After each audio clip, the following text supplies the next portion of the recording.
మీరు చెప్పండి, చంద్రబాబు నాయుడు గారు ఏం చేశారో చెప్పండి. దావోస్కి వెళ్ళి ₹100 పెట్టుబడి తీసుకొచ్చారో చెప్పండి. జగన్మోహన్ రెడ్డి గారు ఉండబట్టే 1.26 లక్షల కోట్లు పెట్టుబడులు తీసుకొచ్చారు. ఎక్కడ కనిపిస్తుంది? ఒక్కటి సుజాత గారు సరే మీకు అవకాశం ఇచ్చాం కదా, అలా సుజాత గారు అవకాశం ఇచ్చారు అది మాట్లాడు. మరి ఎక్కడికి పెట్టుబడులు సంక్షేమ పథకాలు ఎవరు ప్రశ్నించట్లా? మరి అంత పూర్తి స్థాయిలో జగన్మోహన్ రెడ్డి గారి హయాంలో అంత అభివృద్ధి జరిగినప్పుడు ప్రజలు ఎందుకు తిరస్కరించారని మీరు అనుకుంటున్నారు? అట్ ద సేమ్ టైం మరి పెట్టుబడులు ఎక్కడ లేకుండా వెళ్ళిపోయినాయి, ఉపాధి అవకాశాలు లేకుండా వెళ్ళిపోయినాయి, మీరేం ఆన్సర్ ఇస్తారు? జగన్మోహన్ రెడ్డి గారు ఉండబట్టే జిందాల్ అనేటువంటి సంస్థ వచ్చింది.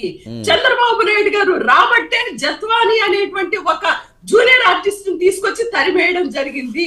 జగన్మోహన్ రెడ్డి గారు ఉండబట్టే కంపెనీలు వచ్చినాయి. ఈ రోజు చంద్రబాబు నాయుడు గారు ఉండబట్టే కంపెనీలు ఏవి రాక ఎంఓయూలు చేసుకోలేక పారిపోయినటువంటి పరిస్థితి ఈ రోజు చూస్తున్నాం.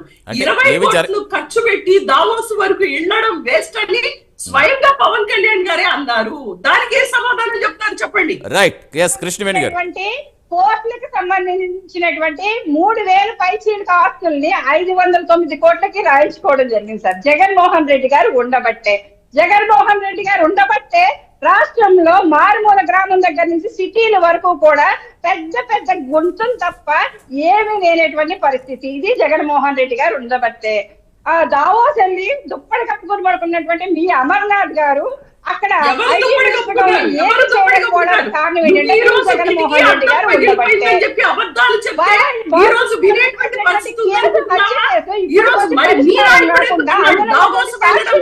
చనిపోతున్నారు అంటే జగన్మోహన్ రెడ్డి గారు ఉండబట్టే.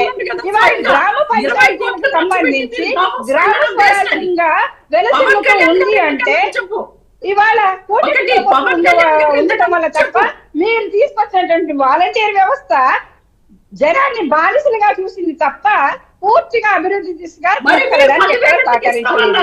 జగన్మోహన్ రెడ్డి గారు ఉండబట్టే ప్రజల ఆస్తుల మీద ప్రజల జగన్మోహన్ రెడ్డి గారు బొమ్మ వేసుకొని ప్రజల ఆస్తులను కొట్టేయడానికి ఆ రోజు ప్రయత్నించడం కూడా జగన్మోహన్ రెడ్డి గారు ఉండబట్టే. ఒకటి సతీష్ గారు ఇప్పుడు జగన్ ఎక్కడ కొట్టేశారు? నీ దగ్గర ఏమన్నా రుజువులు ఉన్నాయా? నీ దగ్గర ఏమన్నా రుజువులు ఉన్నాయా? అబద్ధాలు చెప్తూ ఉంటే ప్రజలు అధికారాన్ని దుర్వినియోగం చేశారు. ఈ రోజు అభివృద్ధి 6 నెలల కాలంలో గ్రామాల్లో కూడా రోడ్లు వేస్తున్నటువంటి పరిస్థితి.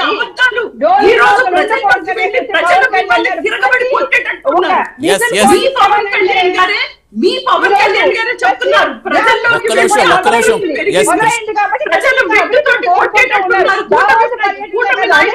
కాదు ఒక్క నిమిషం మీరిద్దరు కంటిన్యూగా మాట్లాడుతుంటే ఎవరిది అర్థం కాదు, ఎవరిది క్లారిటీ ఉంటుంది. ఒక్క